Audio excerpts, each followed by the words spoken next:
साज दे रही है मुझे, सहरो एजाज दे रही है मुझे, कहीं बहुत दूर आसमानों से मौत आवाज दे रही है मुझे।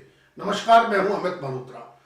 अब तक कोरोना को लेकर हमारे मन में यही डर था कि कहीं हम कोरोना का शिकार ना हो जाएं और कहीं हम इसके चलते दम ना तोड़ दें। मौत का ये डर 24 घंटे हमारे दिमाग पर हावी था। लेकिन आज से कोरोना का वैक्सीनेशन प्रोग्राम शुरू हो रहा है, जिससे कहीं ना कहीं आपको और मेरे को रिलीफ मिलने जा रहा है। तो चलिए बात करते हैं अपने खास प्रोग्राम मेरा ब्लॉग मेरी खबर की। आज हम अशोक विहार फेज 2 के पॉकेट बी को कवर करने जा रहे हैं। आपको दिखाएंगे वहां के पार्कों का हाल और वहां की जनता का क्या कहना है, वहां के रेजिडेंट्स का क्या कहना है, ये आपको बताएंगे। तो बात करते हैं सबसे पहले पॉकेट बी के सबसे बड़े पार्क की, जो पॉकेट बी को ए ब्लॉक की कोठी से जोड़ता है। अगर इस पार्क की बात करें तो इस पार्क का हाल भी विधानसभा के अन्य पार्कों जैसा ही है। ये एक ऐसा पार्क है जहां आपको पूरा दिन चहल पहल दिखेगी। इसकी एक वजह है, इसकी सबसे बड़ी वजह यह है कि इस पार्क के दूसरी तरफ जो है वो जेजे क्लस्टर का इलाका लगता है। यहां आपको बच्चे क्रिकेट खेलते हुए दिख जाएंगे या बच्चे यहां पर कुछ धमा चुकड़ी करते हुए आपको दिख जाएंगे।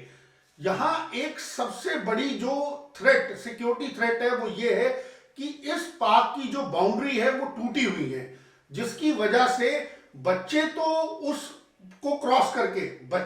बाउंड्री को क्रॉस करके इस पार्क में एंट्री लेते ही हैं, बल्कि अनवांटेड एलिमेंट्स के आने का खतरा भी हमेशा बना रहता है।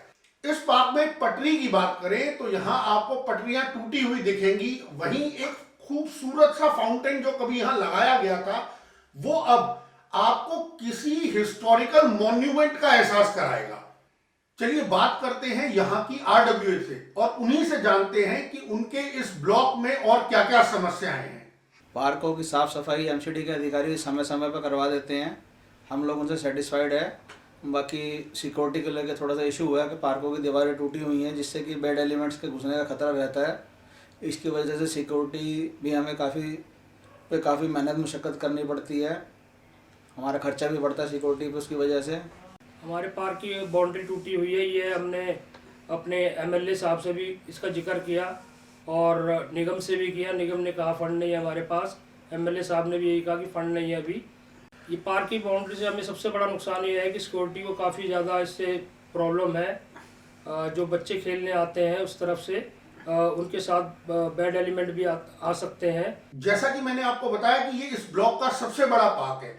इसके अलावा इस ब्लॉक में कई छोटे छोटे पार्क्स हैं। जैसा कि आपको हमने बताया था कि पॉकेट ए हरियर अपार्टमेंट में LIG फ्लैट्स हैं और उसमें छोटे छोटे पार्क हैं। ठीक वैसे ही फ्लैट्स के बीच में यहाँ छोटे छोटे पार्क्स हैं, जिनकी हालत जो है वो किसी से छुपी हुई नहीं है।